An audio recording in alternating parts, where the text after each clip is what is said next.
I caught her red-handed, or rather, her smartwatch did. The screen glowed with damning evidence. An erratic heart rate spike 180 beats per minute at 7:32 p.m., synced with a GPS trail that looped around the back of Gold's Gym in downtown Seattle. My wife, Lauren, wasn't doing deadlifts. She was fucking someone else. I stood in our kitchen, the granite countertop cold under my palms, staring at the data I'd pulled from her synced app. 38 years old. A Pilates-toned brunette with legs that could stop traffic. And she'd been lying to me for God knows how long. I'm Jack, 42. A data analyst for a tech firm in Redmond, ironic, right?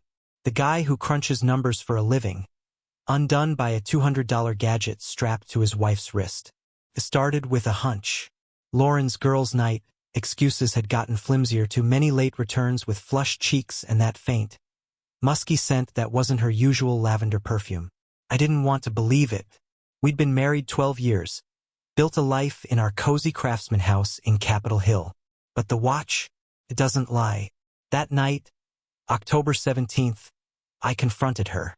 She walked in at 9:45 p.m., her auburn hair tousled, green eyes glinting with that post-workout glower, so she claimed. I didn't waste time. Explain this, I said, shoving my laptop toward her. The screen showed the graph, her heart rate spiking, the GPS pinning her behind the gym, nowhere near the treadmills. Her face went pale, then red. Jack, what the hell? You're spying on me now. Her voice was sharp, defensive, but I caught the tremble. Spying? No, Lauren. Your watch ratted you out. Who were you with? My chest tightened, anger boiling over. She stammered, then stormed out, slamming the door. That was the beginning of the unraveling. The next morning, I dug deeper. I'm good at patterns, it's my job. I cross-referenced her gym visits with her phone's location history, which I'd accessed through our shared cloud account. Every Tuesday and Thursday, 7 p.m., same spot, same spike. I needed more than data, though. I needed eyes on the ground. That's where Mike came in, me oldest friend. A burly ex-cop turned PI, 45, with a buzz cut and a no-bullshit attitude. We met at the Rusty Anchor, a dive bar near Pike Place Market. The air thick with the smell of fried fish and stale beer. Jack, you sure you want to know? Mike asked, nursing a whiskey. His gray eyes studied me over the rim of the glass. I have to, I said, my voice low. She's hiding something, and it's killing me. He nodded, clapping a hand on my shoulder. All right, man. I'll tail her Thursday. Gym's on 4th Avenue, right? I'll get pics if there's anything to see. Thursday rolled around, and I sat at home, staring at the clock, my stomach churning. Lauren left at 6:30 p.m., her gym bag slung over her shoulder, those tight yoga pants hugging her curves I used to trace with my hands. She flashed me a smile, but it didn't reach her eyes. See you later, babe, she said, and I wanted to scream. Mike called at 7:50 p.m. Jack, you sitting down? Just tell me. I snapped, pacing the living room. She met a guy, tall, blonde, built like a linebacker. They didn't go inside the gym. Went around back, near the loading dock. Looked cozy, real cozy. I got photos. Sending now. My phone buzzed. The first image hit like a punch.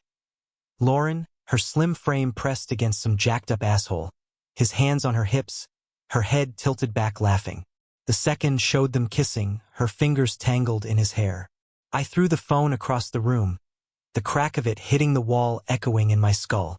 I didn't confront her that night. I needed Maureen to know who this bastard was. Enter Sarah, my coworker, 32, a sharp-witted redhead with a knack for hacking. We'd bonded over late-night coding sessions, her freckled nose scrunching when she laughed.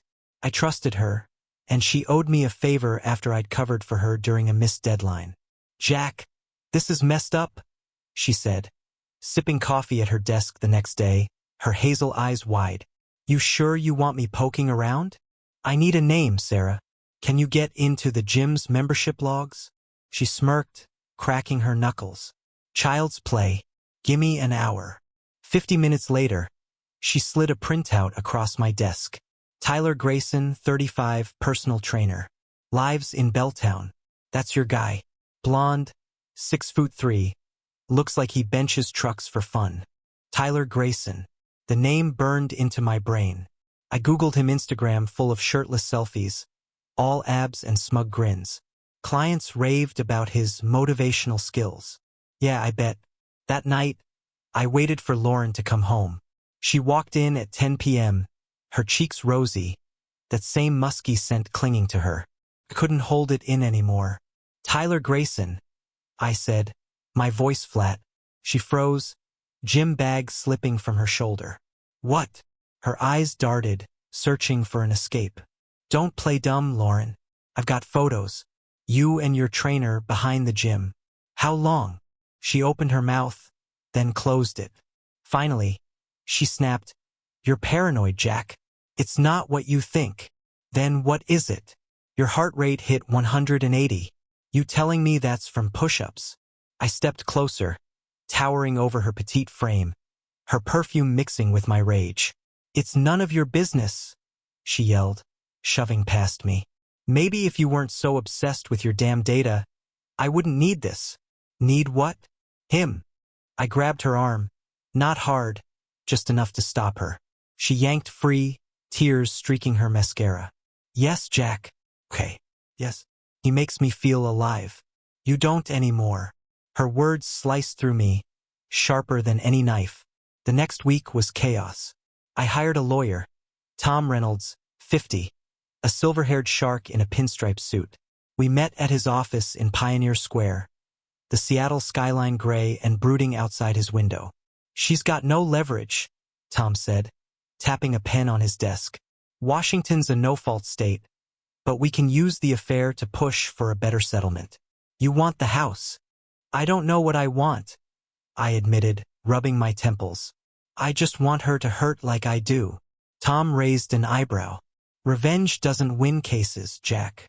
Focus. Meanwhile, Mike kept digging. He tailed Tyler to a bar in Fremont, caught him bragging to buddies about banging a married chick. Mike recorded its audio gold.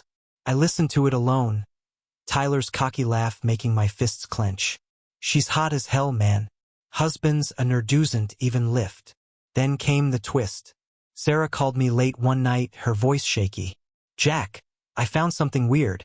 Tyler's got a record assault 2 years ago. Bar fight. And he's been texting someone else. Another woman. I hacked his phone. Another woman? My mind raced. Who? Some chick named Emily. Blonde, early 30s, yoga instructor. Looks like he's playing both sides. I laughed, bitter and hollow. Lauren wasn't even his only one. I told Mike to follow Tyler again, and sure enough, he caught him with Emily, petite, curvy, all giggles and tight leggings, outside a coffee shop in Ballard. Photos in hand, I debated showing Lauren. Would it break her, or just piss her off more? The showdown came on a rainy Saturday. Lauren and I sat across from each other at our dining table, the tension thick enough to choke on. She'd moved out to a friend's place in Queen but we had to settle the divorce terms. Her hair was pulled back, accentuating her high cheekbones, but her eyes were tired, rimmed with shadows. I'm keeping the car, she said, arms crossed. You can have the house. Fine, I shot back. But I've got something for you. I slid the photos of Tyler and Emily across the table. Her jaw dropped, then tightened. What is this? She hissed. Your boyfriend's other girlfriend. Emily. He's been screwing her too. Guess you're not so special. She stared at the pictures, her hands trembling. You're lying. Am I? Check his phone.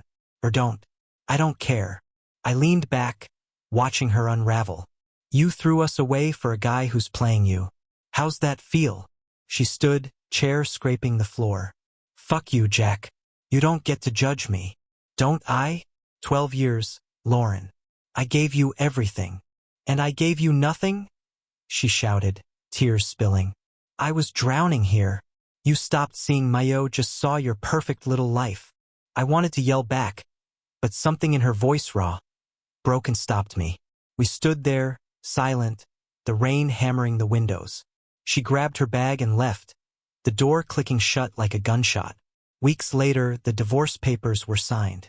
I kept the house, She took the BMW. I heard through mutual friends she dumped Tyler after confronting him apparently. He laughed in her face. Me? I started running again, hitting the trails around Green Lake, trying to sweat out the anger.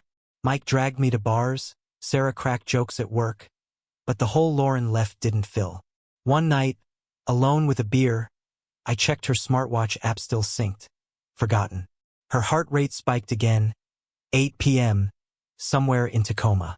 New guy? Old habits? I didn't know. I deleted the app, staring at the empty screen.